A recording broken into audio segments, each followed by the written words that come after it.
Kenaikan pajak pertambahan nilai atau PPN menjadi 12% yang akan mulai berlaku tahun depan menuai kritik publik. Belakangan, saling tuding antara Gerindra dan PDI Perjuangan soal siapa inisiator kenaikan PPN menjadi 12% mengemuka. Wakil Ketua Komisi 11 DPR RI, fraksi Partai Gerindra, Muhammad Haikal, mempertanyakan sikap PDI Perjuangan yang mengungkit kenaikan PPN. Gerindra menyebut PDIP seolah memunculkan narasi dengan solusi yang menjerumuskan Presiden Prabowo melanggar undang-undang. Isu kenaikan PPN ini kok rasa-rasanya ya, ini sering diungkit oleh tokoh-tokoh PDIP. Begitu loh Pak. Kalau saya lihat dari medianya munculnya, itu jangankan bicara bulan-bulan ini. Baru 1-2 bulan Pak Prabowo terpilih sebagai presiden, itu rekan Bapak sudah bicara duluan. Itu nanti ada PPN yang harus kita pertimbangkan lagi. Itu di bulan Maret, Pak. Lalu di bulan September diulang lagi. Lalu di bulan November diulang lagi. Dan seterusnya. Makanya jangan disebar narasi bahwa solusinya seperti ini loh. Solusi yang ditawarkan itu adalah menjerumuskan Pak Prabowo untuk melanggar undang-undang. Nah itu yang kita keberatan. Sementara itu, politikus PDI Perjuangan Hendrawan Supratikno menegaskan PDI Perjuangan bukanlah inisiator kenaikan PPN menjadi 12%. Hendrawan meminta partai politik di DPR duduk bersama, mencari solusi dan bukan saling tuding. PDI Perjuangan bukan inisiatornya. Kita sudah menjadi jelas bahwa ini adalah inisiatif pemerintah. Itu yang pertama. Terus yang kedua, baik PDI Perjuangan maupun Gerindra, dan saya yakin partai-partai yang lain memiliki persepsi yang sama, yaitu bahwa kondisi ekonomi masyarakat sedang berat, dan bahkan kalau bisa diturunkan PPN-nya. Nah kalau sudah keinginannya sama, niatannya sama, tinggal duduk bersama. Pak Haikal ini kan kalau duduk di depan bersama dengan Pak Dolvi, Pak Wihadi duduknya bersama dengan Pak Said Abdullah di Badan Anggaran. Jadi didiskusikan, cari jalan keluarnya. Apakah misalnya kita bisa berimajinasi, apakah harus dengan peraturan pemerintah pengganti undang-undang, Perpu, atau yang lain? Direktur Eksekutif Indonesia Political Review, Iwan Setiawan menilai, pernyataan Partai Gerindra soal PPN 12% didukung PDIP pada era Jokowi bermakna bahwa partai politik manapun yang menang pemilu pasti berpihak pada pemerintahan. Menurut Iwan, kondisi negara yang saat ini butuh dana untuk menutupi defisit APBN dan bayar utang negara memaksa partai politik pengusung menyetujui dan menjalankan keputusan pemerintah, termasuk PPN 12%. Saat ini memang negara kita membutuhkan uang yang cepat agar menutupi defisit APBN. Pernyataan partai politik itu sesuai dengan posisi mereka di mana. Nah, PDIP pada saat itu berada dalam pemerintahan. Nah, saat ini ketika mereka menolak kemudian, karena PDIP berada dalam posisi oposisi. Semoga di penghujung tahun ini, pemerintah bersama DPR mampu mengambil keputusan dengan sebaik-baiknya manfaat untuk rakyat Indonesia. Supaya kehidupan masyarakat tidak semakin sulit dan kepercayaan publik terhadap pemerintah tidak menurun. Tim Liputan, Kompas TV. Saudara, setelah keputusan kenaikan PPN menjadi 12% resmi akan diberlakukan pemerintah pada 1 Januari 2025, Partai Gerindra dan PDI Perjuangan saling tuding soal siapa sebenarnya yang menginisiasi atau pengusul awal kebijakan ini. Gerindra menyebut kenaikan PPN ini merupakan usulan dari PDI Perjuangan yang diputuskan pada tahun 2021 silam. Sementara di sisi lain PDI Perjuangan mengklaim pemerintah dimungkinkan untuk menetapkan tarif PPN dalam rentang 5 hingga 15%. Untuk mengulasnya soal ini kita akan bahas bersama dengan sejumlah narasumber yang sudah hadir, kemudian adalah pengamat politik Universitas Padjadjaran, ada Mas Kunto Adiwibowo. Selamat pagi Mas Kunto. Pagi, Mbak. Apa kabar? Kabar baik, Alhamdulillah Mas Kunto. Sementara untuk dari elit partai politiknya, kami sudah berusaha betul untuk mengundang dari Partai Gerindra dan juga kemudian dari PDI Perjuangan. Tapi sampai saat ini tampaknya belum terkonfirmasi Mas Kunto dan juga pemirsa ya. Sayang sekali, padahal kita membahas soal nasib warga kelas ekonomi menengah begitu yang makin terhimpit ya, sudah jadi tulang punggung keluarga, sekarang jadi tulang punggung negara. Mas Kunto, ini gimana Mas Kunto? Agak lucu ya dalam tanda kutip. Lucu sekali ketika kebijakan kontroversial dan dirasa banyak sekali merugikan masyarakat, justru elit partai politik yang ada di Senayan saling tuding. PDI Perjuangan, Gerindra. Ini siapa nih inisiatornya? Sebenarnya PDIP nih. Nah, ini gimana nih Mas Kunto? Ya, sejak dari awal isu kenaikan PPN 12% ini kan penuh kontroversi ya Mbak ya. Dan yang tidak membantu publik adalah simpang siurnya informasi tentang kebijakan kenaikan PPN 12% ini gitu. Jadi misalnya di awal Desember tiba-tiba Pak Prabowo setelah mengundang pimpinan Komisi 11 dan habis itu Pak Misbahun melakukan statement bahwa yang naik PPN 12% itu hanya barang mewah. Lalu kemudian tidak sampai seminggu setelah itu Bu Sri Mulyani kemudian mengumumkan barang-barang atau Menteri Keuangan ya, Kementerian Keuangan mengumumkan ini loh barang-barangnya loh, kok di dalam daftar itu tidak hanya barang mewah ternyata yang naik. Lalu kemudian ada juga saling lempar antara Pak Zulhas Menko Pangan dengan Bu Sri Mulyani soal beras premium yang katanya dikenai pajak, lalu Pak Zulhas bilang enggak. Nah ini Mbak, keruwetan komunikasi dan keruwetan informasi ini yang membuat konteks kenaikan PPN 12% hari ini tidak hanya berat bagi rakyat, tapi juga membingungkan rakyat gitu kan.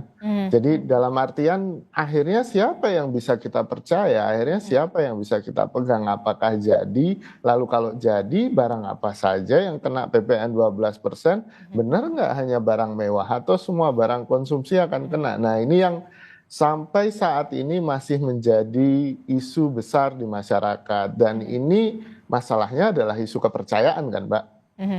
Trust issue kalau anak sekarang bilang gitu.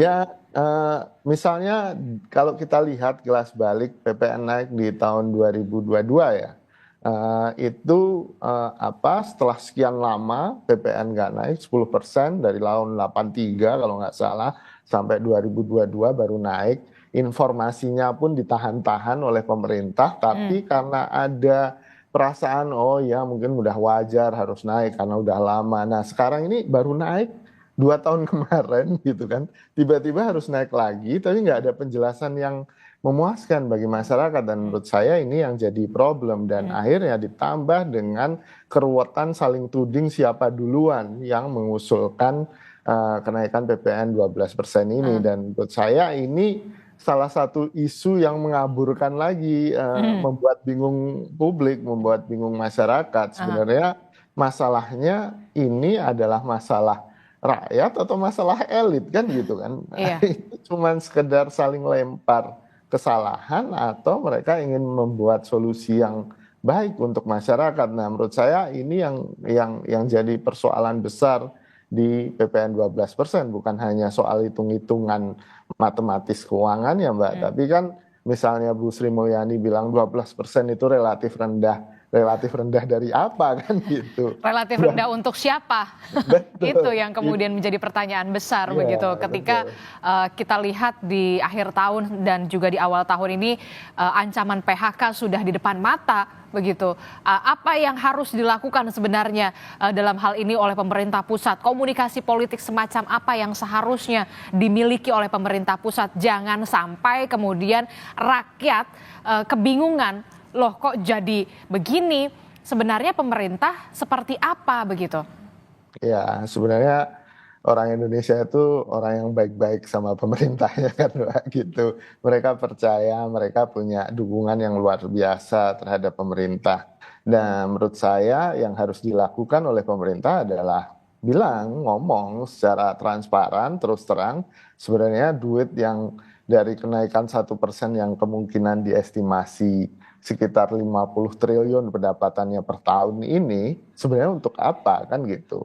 Ini yang jadi penting karena Harus ada jangan transparansi di situ. betul, karena Bu Sri Mulyani sendiri alasannya karena menyesuaikan dengan kondisi internasional, karena menyesuaikan pajak di negara lain juga tinggi kan, bukan itu masalahnya. Kita nggak jor-joran atau apa bangga-banggaan bahwa pajak kita lebih tinggi kan gitu. Itu bukan standar atau bukan indikator bahwa kita adalah negara yang makmur, bukan sama sekali gitu. Misalnya di ASEAN, PPN kita kalau jadi 12% hanya sama dengan Filipina 12%.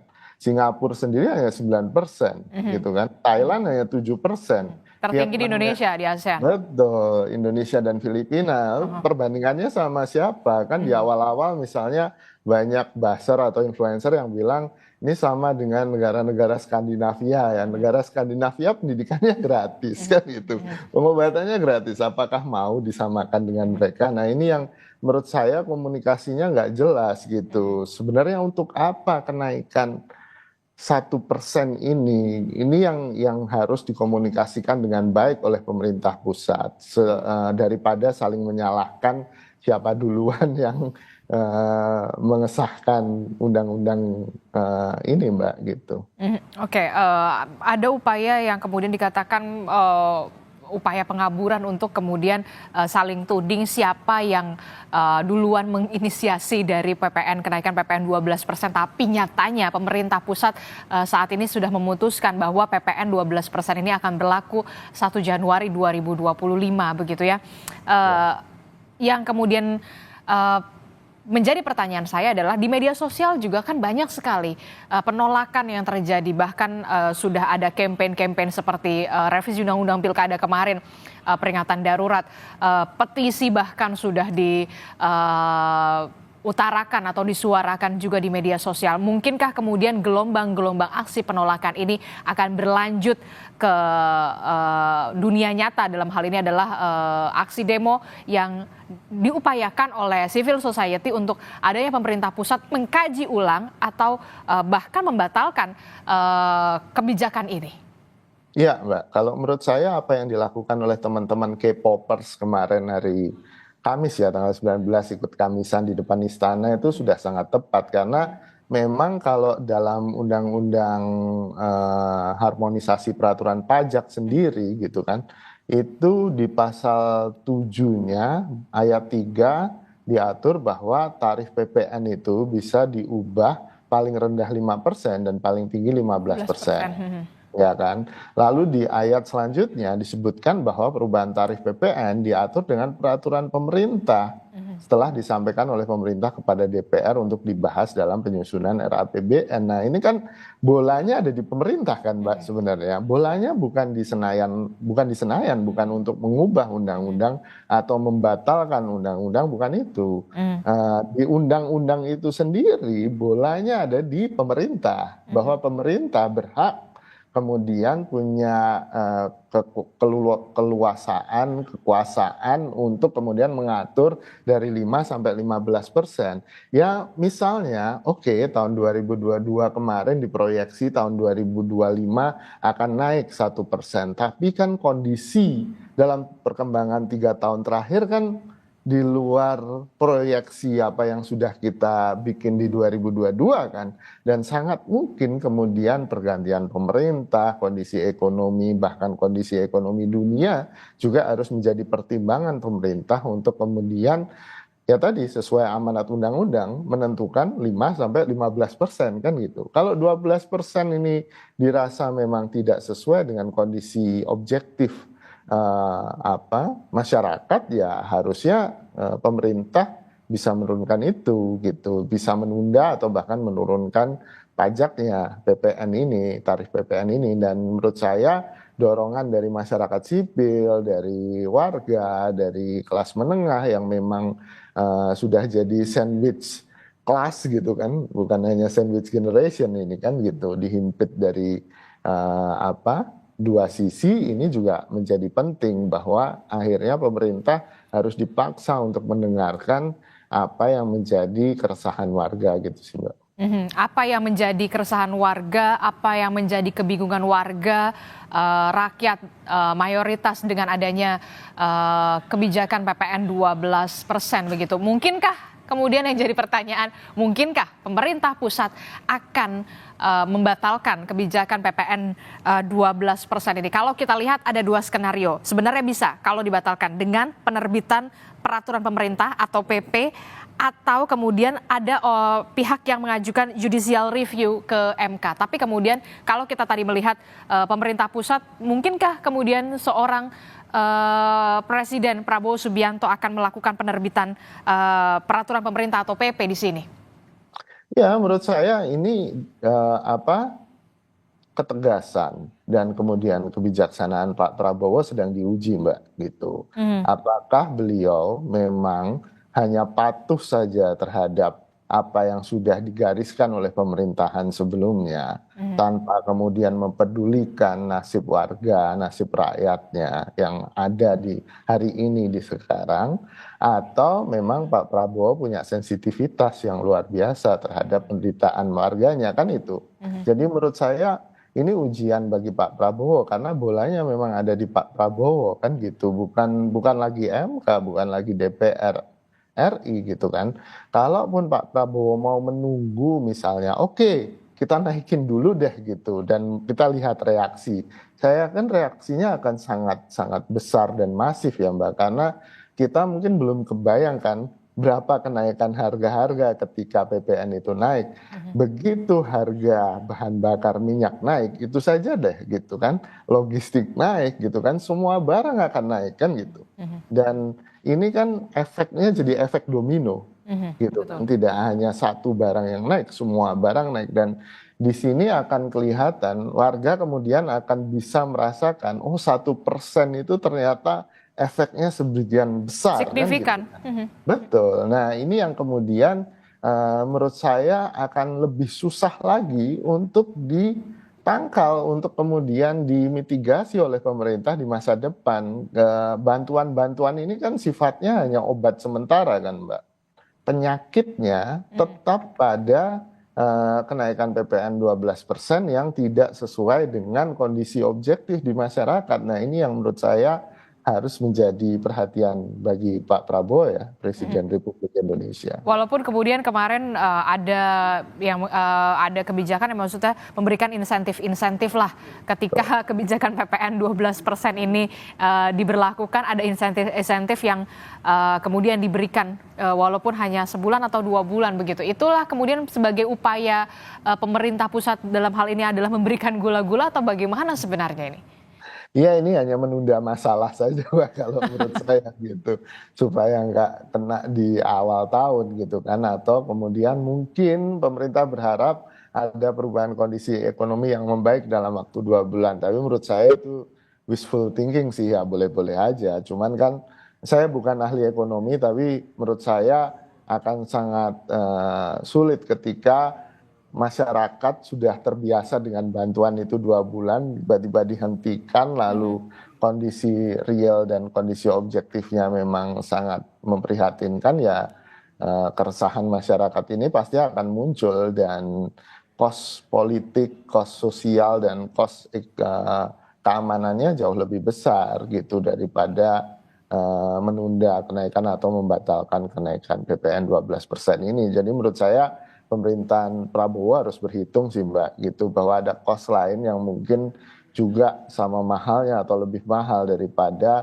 kenaikan yang cuma 1% ini secara ekonomi. Oke, itu tadi dari segi ekonomi ya. Kemudian kalau dari sisi politis, dari segi politik, bagaimana dampaknya terhadap pemerintahan pusat, pemerintahan Prabowo Gibran ketika memang kebijakan ini benar-benar ketok palu akan dilakukan 1 Januari 2025 seperti skenario awal. Bagaimana dampaknya, dan jika pemerintah pusat nantinya akan melakukan pengkajian atau membatalkan, apa dampaknya dari segi politik terhadap pemerintahan Prabowo Gibran 5 tahun ke depan? Ya, sebenarnya kalau menurut saya sangat sederhana sih Mbak, bahwa yang pertama legitimasi pemerintahan ini akan menurun gitu, karena dianggap tidak bisa sensitif, tidak bisa mendengarkan apa yang menjadi keluhan dan keresahan warga. Itu yang pertama, apalagi ditambah dengan kesimpang siuran informasi dan ketidaktransparan ini, sebenarnya kenaikan ini untuk apa sih? Nah, ini yang mungkin sangat bisa merongrong legitimasi pemerintahan Prabowo, itu yang pertama. Yang kedua, secara politik juga, kalau misalnya kenaikan ini tetap dilanjutkan, maka secara politik akan terjadi, ya kita akan melihat drama saling lempar kesalahan ini akan terus-menerus akan terjadi Mbak, gitu. Karena tentu tidak ada yang mau disalahkan kan, dengan kondisi yang memang mungkin menimbulkan protes di masyarakat atau keresahan masyarakat, dan saling lempar ini menurut saya akan jadi tren ke depannya gitu, saling lempar masalah entah itu antar partai politik, antar menteri, atau antar institusi atau lembaga pemerintah. Dan ini menurut saya akan bahaya, pada akhirnya kan masyarakat akan mendengarkan siapa gitu kan, kebingungan ini yang akan menambah ketidakpuasan dan delegitimasi bagi pemerintahan Prabowo. Ini yang menurut saya kos yang paling besar bagi pemerintahan Prabowo. Kalaupun dibatalkan dan dengan komunikasi yang bagus, dan menurut saya tim komunikasi kepresidenannya Pak Prabowo canggih-canggih kan itu, mereka kan ahli-ahli semua dan harusnya bisa lebih baik lagi kemudian mengkomunikasikan ini sebenarnya untuk apa dan kemudian kenapa harus naik. Ini yang sampai sekarang tidak pernah memuaskan warga gitu kan, karena penjelasannya simpang siur. Nah, kalau memang dibatalkan, ada potensi Pak Prabowo akan jadi pahlawan ini Mbak, gitu kan. Dan menurut saya akan luar biasa secara politik, bahwa di sini Pak Prabowo bisa menunjukkan bahwa dia memang peduli, dia terhadap rakyat, dia memang tidak kemudian disetir oleh pemerintahan sebelumnya. Dia harus mengikuti apa yang sudah diputuskan sebelumnya, dan dia kemudian punya lebih banyak dukungan warga, dan secara politik itu berarti legitimasi yang sangat besar gitu. Dan ini peluang ini harusnya dimanfaatkan dengan baik oleh Pak Prabowo, Mbak. Oke, kita akan lihat dan juga tunggu bagaimana kemudian seorang pemimpin, dalam hal ini adalah Presiden Prabowo Subianto, nantinya akan memilih begitu ya, memutuskan apakah tetap akan menjalankan kebijakan keberlanjutan dalam tanda kutip PPN 12%, ataukah kemudian lebih peka dengan apa yang terjadi saat ini menimpa rakyat kita begitu. Terima kasih Mas Kunto, pengamat politik dari Universitas Padjadjaran, dan sebelumnya kami juga sudah mengundang sebenarnya beberapa anggota dewan dari sejumlah partai politik, namun sayangnya tidak bisa hadir. Terima kasih Mas Kunto. Selamat pagi. Assalamualaikum.